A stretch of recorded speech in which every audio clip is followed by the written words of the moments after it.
Right, YouTube, Big Mike without further ado retro, and let's have a look at this week's pickups. Cheers. Right, the first pickup we have is John Madden's Football, big box on the Amiga. Now, I wouldn't generally have picked this up as a rule. This is a freebie. It was the guy, like I said, the guy that I buy a lot of stuff on YouTube. He's having a moving sale. So I've had several purchases with him this week. He's basically... he's done me a couple of refunds on postage because I had several orders with him.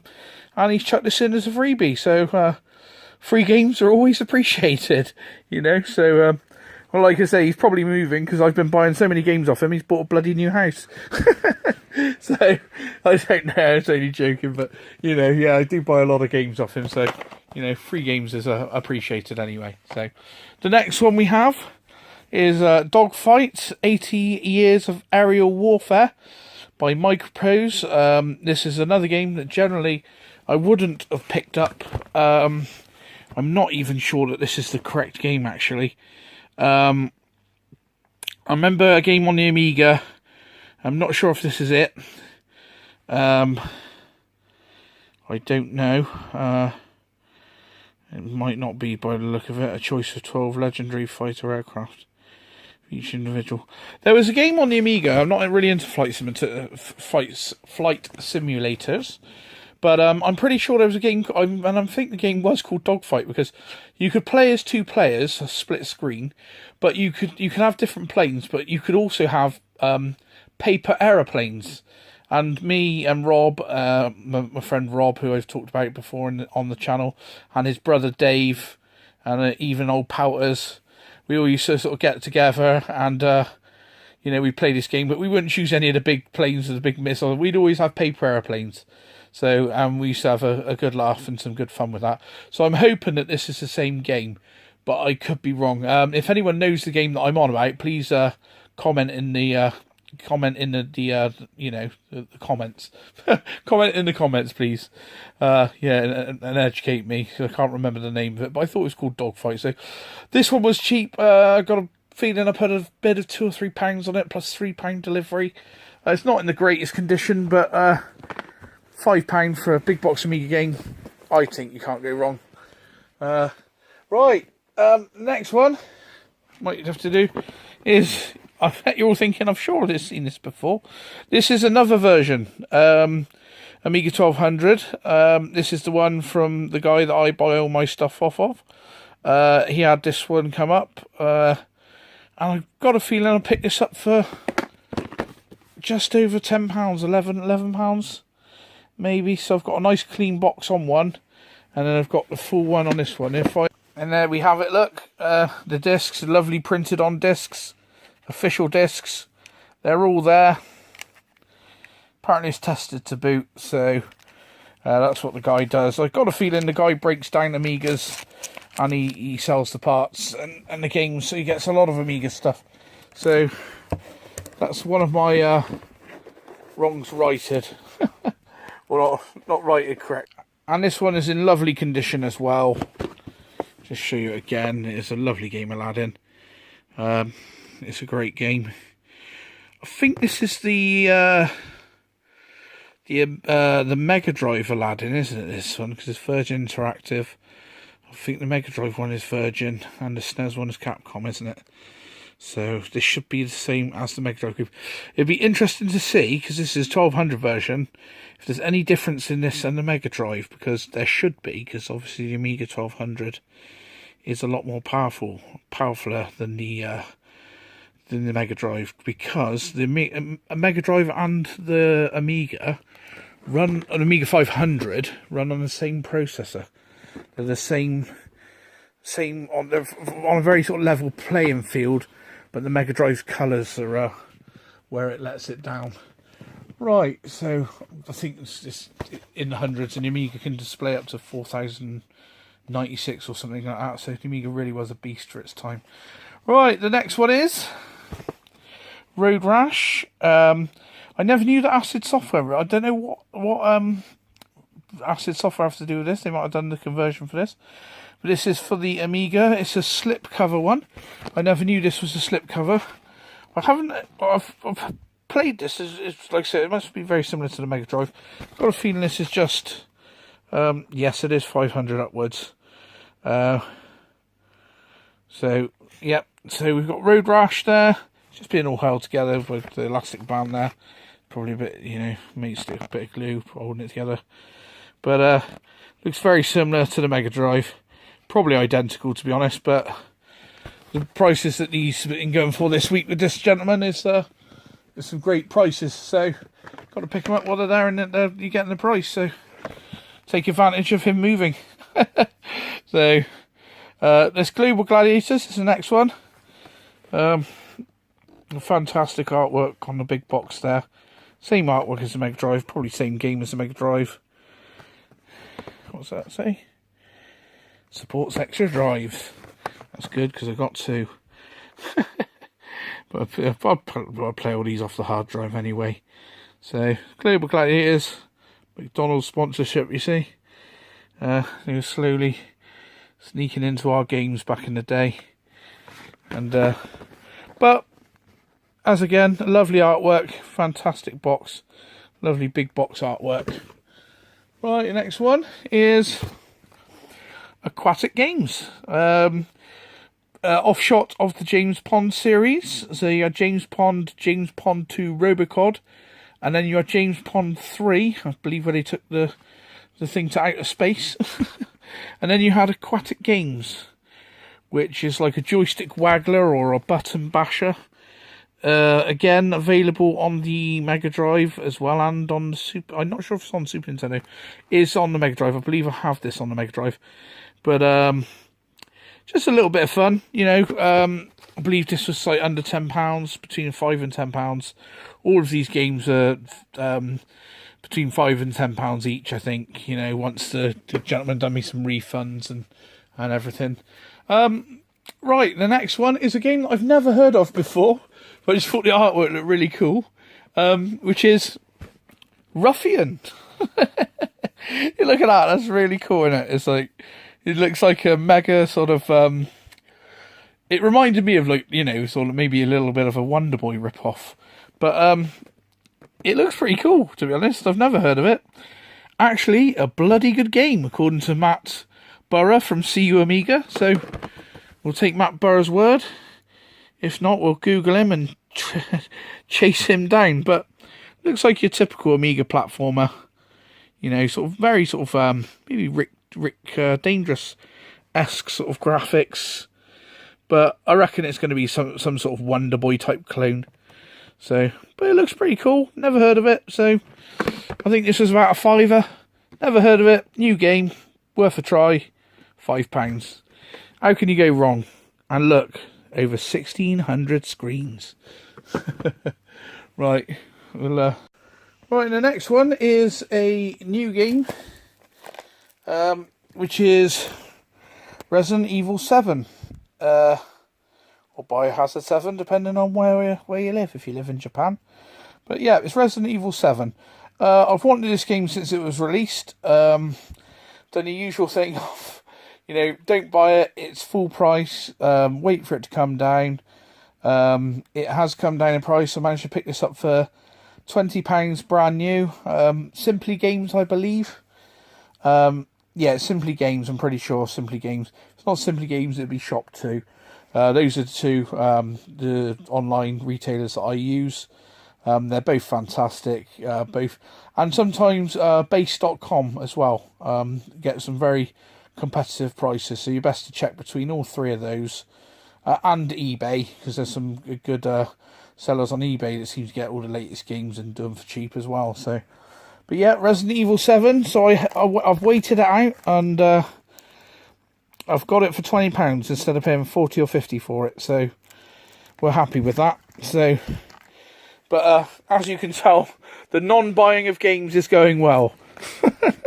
I think I've got a problem. What do you think? Right, now the next one is, yeah, this one cost a few quid. Is R-Type 2 on the Amiga, big box. I never knew this is a slip cover with this game. I thought it would be an almost, you know, lift the lid off, but no, it's a slip cover. And this one, this one wasn't cheap, and we begrudged paying it, but no, this game was nowhere else to be seen. It's an absolute classic. I'd like to get the Amiga version of R-Type as well. R-Type games are the possibly the best shooters, or that there are.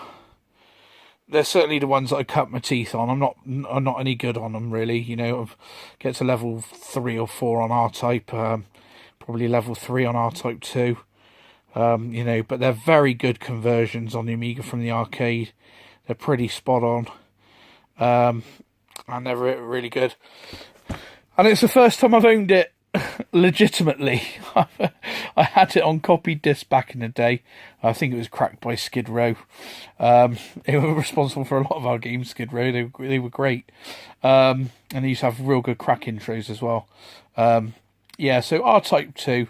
And this one cost me about £43 delivered. Bit expensive, I know, but it's a part of my childhood. It's when you say expensive, it's expensive for an Amiga game. Well, unless you're talking Shadow of the Beast 2, and there's other games, newer games that are worth. Well, I say they're worth. Like Tootie says, games are worth what you'll pay for them. But R-Type 2, I was prepared to pay about 43 quid for this. So R-Type 2, big box Amiga. Fantastic game. I now own it legitimately. Like I say, I would like to try and get R-Type on the Amiga big box. It's exactly the same box as what we have on the Spectrum, but it says it's got an Amiga label on it. I've got 2 big box, quite nice condition ones on the Spectrum already, so I don't know if I should just cheat and have them and put one of them on the Amiga display. I don't know, but they're asking £40 up to like 100 and something stupid pounds. Now, there's another game you may think, oh, we've seen that one before, haven't we, Mike? Yep, you have. There was another version of Top Gear going online. So I bought it just to see if it was in better condition than mine. So it's about the same, I would say. This one may be slightly worse. It is just the outer box and cartridge. It doesn't have an instruction manual, and it doesn't have an inner box. So, but I believe I picked this up for £10 delivered. £10 box SNES games. Okay, you've got to put an inner tray into it. But the way things are going with SNES, it's just going up and up and up. £10 for a box game. It'd make good trade fodder, or if someone hasn't got it that wants it, we'll do a trade or sort of trade out. Or I just think if you find good SNES games in good condition at reasonable prices, and you can afford to get them and hold on to them and trade them with people or sell them on, it's worth doing. Box SNES games are becoming more of a rarity. The price is only going one way. As Yaz used to say, the only way is up with SNES. It certainly is true. I look back on some of the games that I've purchased in the last 2, 3 to 4 years, and the prices have gone insane. They really have. I would say it's nearly a better investment than property. You put less money in, and they seem to rise probably about the same, if not a bit more. They really do go up at a ridiculous rate, but I enjoy collecting. So, and like I say, if you've got some good trades, it's a good thing to have in your arsenal when you come to trade with other people. So yeah, that's another version of Top Gear. So it's pretty clean. I'd say it's about a 5.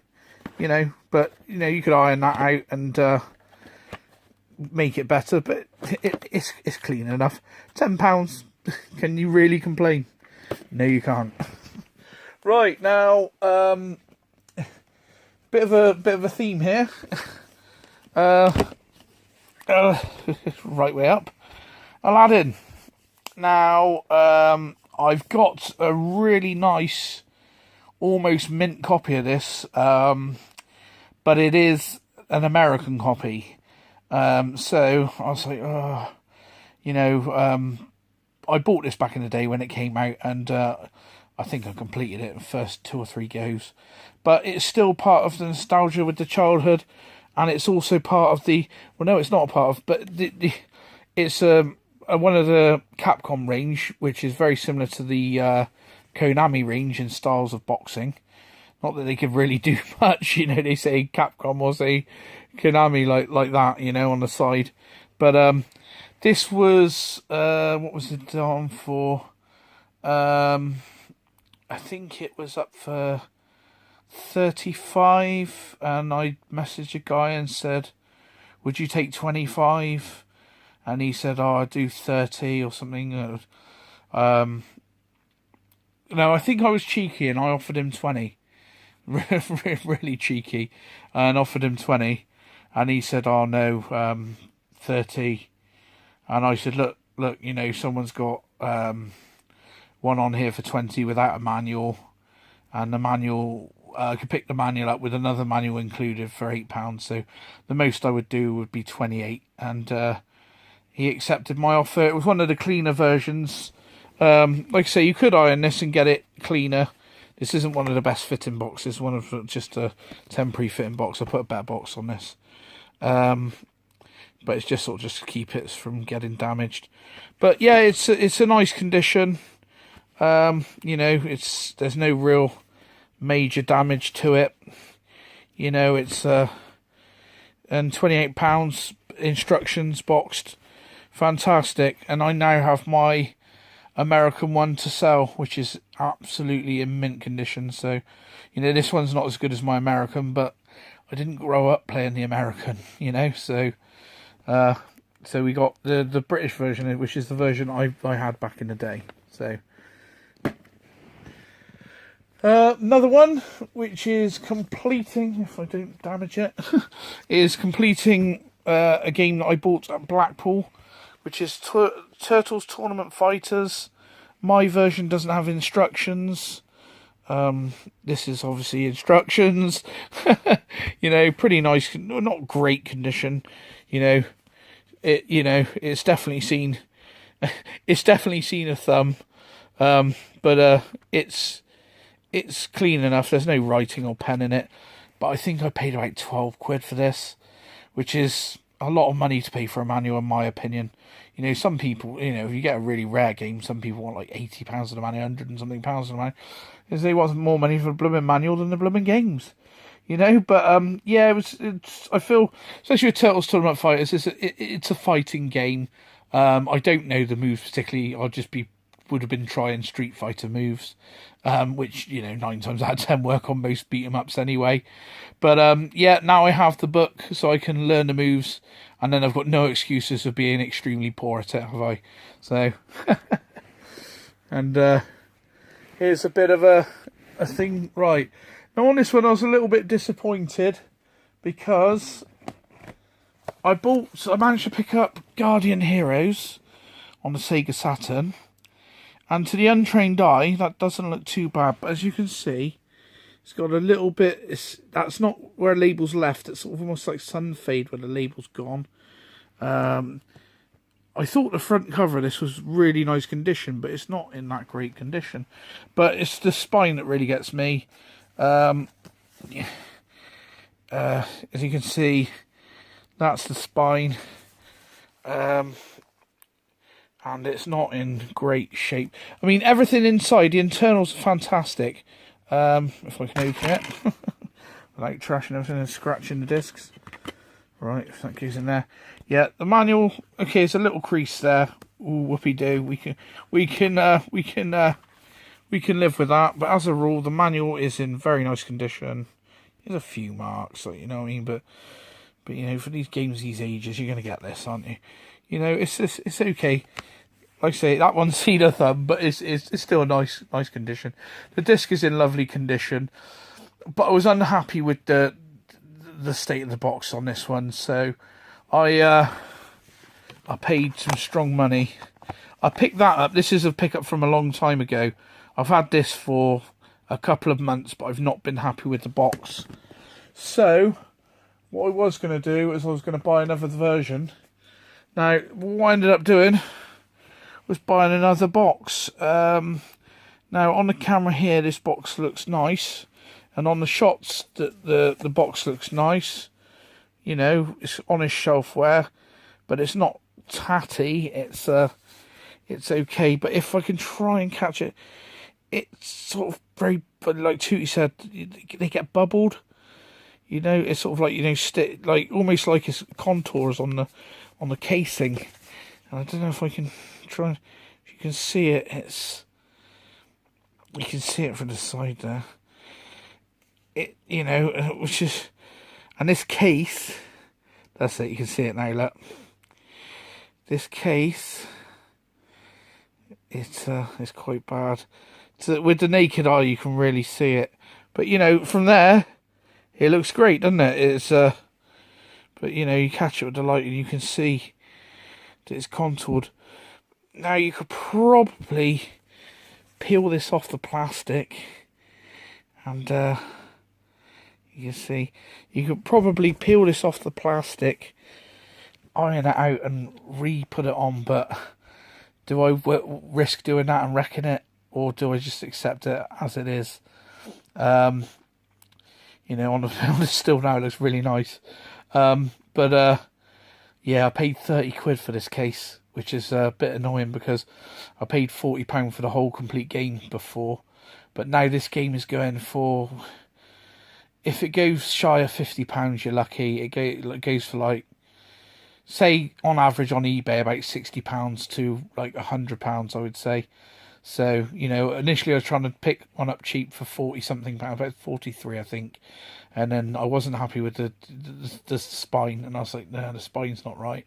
So I bought this box for 30, and I thought I'll sell my one, but I probably will sell my case. I don't know what I'm blooming going to get from it. I might just put 99p plus postage and see where it ends up, you know. So because people try to even sell the disc, just a disc alone for this game for like £40 upwards. It's really silly, but it is one of the best games on the Sega Saturn. It really is a fantastic game. And it would just be nice to have it in really nice condition, but I think I'm going to have to put up with it like this until I find it in better condition at a reasonable price. It's the same with most things in with retro game collecting. If you're patient and you hold out, you can generally get most things for the price you're looking for. But, you know, I'm not the best of patientness, not the patientest of people. I see, I want to change that, I'll upgrade that, and, you know, and do everything quickly. You should really just wait, and then when you see it in a condition you want it in. But the pictures were very sort of misleading with this. I'm not dissing the seller or, you know, slagging the seller off. That, you know, I bought it. They showed pictures of the actual box. I've compared the box afterwards, and yeah, it's you know, it is what it is. But it's certainly nicer than the other one. If you I put them side by side, you know, just you see my one's a lot more beat up, isn't it? You know, so it is an upgrade. It's just not a perfect upgrade. So you know. And on other news, we've had some devastating news on the tubes today, and that is that the retro heads are taking a break, unfortunately. Chris and Gav, absolutely lovely guys. What you see on YouTube, the way that they are, is how they are in real life when I met them. They're absolutely top couple of blokes. I really enjoy the interaction between the two of them. It reminds me back in the day when you were with your mates, you used to have a laugh and you take the mick out of each other, and that really sort of shines through on their channel, and they really are a lovely couple of guys. Absolutely brilliant, top pair, really good blokes, like, you know, and I really look forward to their content every week. You know, sort of a bit of a ritual, sit down and watch Tootie, Daz, you know, the retro heads, and you know, Retro Dave Nintendo, Alex, when they're not sort of, they don't always do weekly content at the moment, but when their stuff comes on, but you know, usually it's Tootie, like I say, Kahunas Dolores, and the retro heads. You know, it's a bit of a Friday night ritual, or when they release them over the weekend, I look forward to watching them. So unfortunately they're taking a break, but it's okay. They are coming back. They're just taking a break to try new things and different things with their channel. They're gonna, you know, I think they're gonna almost, I reckon, sort of do like something like the Game Chasers do. You know, a bit more upmarket. you know, with the production values and going different angles and different ways. So, you know, but the lads, they do some great videos. If you haven't seen their channel, which I bet you have, you know, my channel's only tiny compared to theirs. But, you know, they were one of my favourite sort of new channels. They've been going over a year now, and their channels come on leaps and bounds, and I really enjoyed them. There's sort of a fresh, you know, brought fresh vibe to the tubes, and they should be sorely missed while they're gone. But I will be glad to see their return. I reckon Chris is just having some time off so he can catch up with a new series of Red Dwarf, really. So, Chris and Gav, absolutely love your work, lads. And like I say, you've got a couple of pints in the reserves. So when I catch up with you, whether it's just before Christmas or if it's at Play Blackpool in February, I'm sure we'll be supping a few beers together, lads. And I await your return on the tubes, because really do enjoy your content. And you know, the videos make me laugh, and you know, the way that you two are with each other is absolute classic. So, and on a brighter note, Mr. Tooty UK, he's done the old the SNES Mini hack. So he's followed the couple the people that he follows on the old hacking and cracking scene, and apparently you've got a successful crack, or one, like, you know, the 2.2 Hatchie, is it?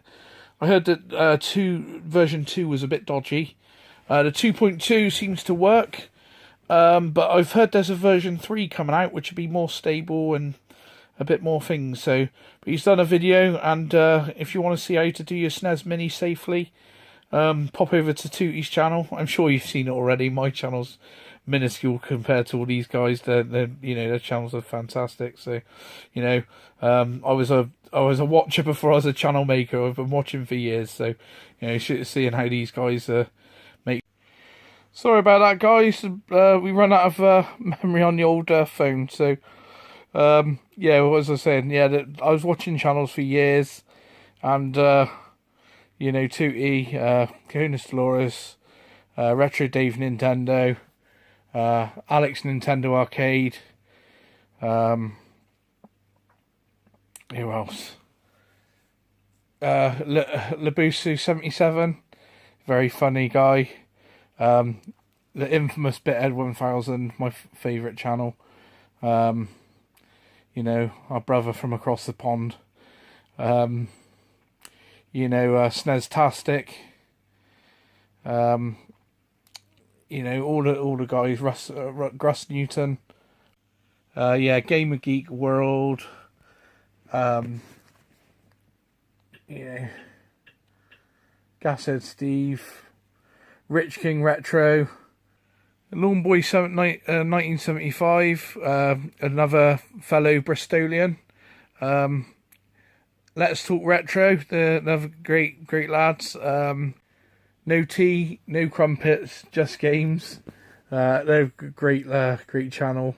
Novaberg, on a retro tip, retro tip, which is Pete. Pete, he's fantastic.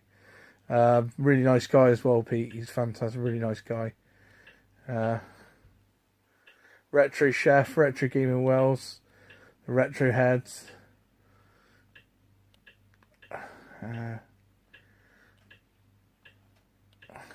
Rich Turner, he's not done some content for a while now, but always enjoy Rich's content. There's a lovely gaming room he's got. Say Rich King Retro, another channel, was one of the ones I started out watching. Scott's Game Reviews.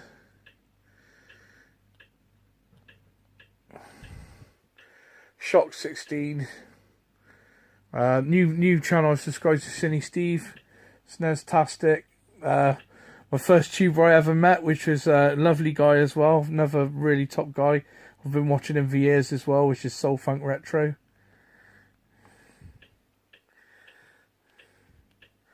Super Nintendo, we haven't seen him for a while. Where have you been? Old Quinny. Cyber State 7, Cyber J, absolutely brilliant. Really nice guy. Top bloke. Lovely collection as well, lovely collection.